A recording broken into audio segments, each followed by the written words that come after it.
Hypocrites try to suppress the love between Muslims with lies and slanders. Hypocrites know nothing of love, and the sincere love among Muslims disturbs them terribly. They may attain many material blessings with their insidious games and crooked methods, but because of the evilness in their souls and their ignominious character, they know very well that they can never be able to live true love. In that state of mind, they are aware of the fact that they cannot love anyone and that no one would ever love them. And that is a grave rancor for the hypocrites. This pain and envy for a blessing they can never attain drives the hypocrites to seek revenge by all available means. In a verse of the Quran, God informs us about some of the methods that hypocrites would resort in order to harm Muslims and take revenge on them. But do not obey any will swearer of oaths, any backbiter, slandermonger, impender of good, evil aggressor, gross, coarse, and furthermore despicable. As explained in the verses, the hypocrites are despicable, gross, coarse, and aggressive creatures. They do whatever they can to impede anything good and beautiful. By fabricating series of lies about Muslims, slandering, tale-bearing, and swearing oaths falsely, they try to harm Muslims. With these despicable methods, they imagine that they can drive a wedge between Muslims, that they can set them at odds with each other, and thus can wipe out the love among them. A hypocrite may go to a Muslim and say, "So-and-so said such a thing, and I do not know for certain what he meant, but it sounded to me that he was talking about you." He may then go to another Muslim and say, "I've heard so-and-so talking about you. I guess she was angry with you for some reason." And then he may go to another Muslim and say, "So-and-so didn't like the work you did. He talked about what was lacking in it for quite a while."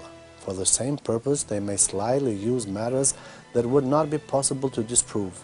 For instance, they may say, "I saw so-and-so, he was looking daggers at you," or say, "You weren't looking that way, so you didn't notice, but so-and-so was looking down on your clothes." Such words of the hypocrites are completely based on lies. Furthermore, all these are, in fact, mundane and trivial matters about daily life. They are not topics Muslims would dwell on, exaggerate, devote their time, talk about, or make lengthy comments on. But even with these mundane, ordinary topics, the hypocrites want to cause dismissions and disunity among Muslims, cause resentment in their hearts, and harm their respect, love, and trust for one another. As it is explained in the verse, the hypocrites play insidious games by backbiting and slandering, by tale-bearing among Muslims about one another, by lying, by making additions and extractions to the topics discussed, and by twisting the meaning of something simple using exaggerated words.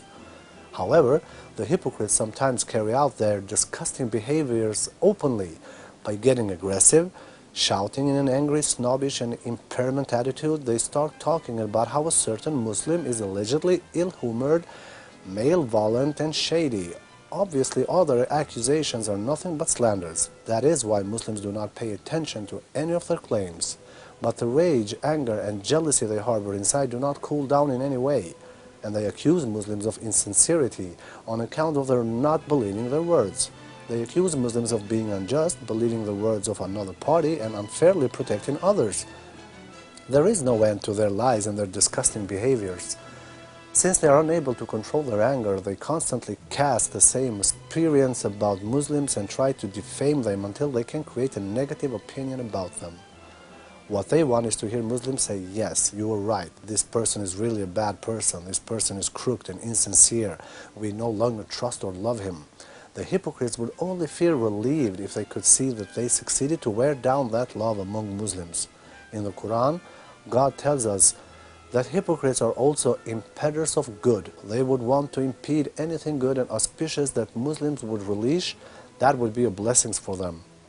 That would make them happy and bring them peace. Since love is one of those blessings that Muslims regard as the most important, the hypocrites certainly try to banish this benevolence and beauty from Muslims. However, believers would never change their opinions about a faithful person because of some lies that are merely the products of an evil mind. On the contrary, because of the egomaniac attitude they have adopted towards that faithful person and the perfidious lies they have invented, Muslims' love and compassion towards that particular person would increase even further.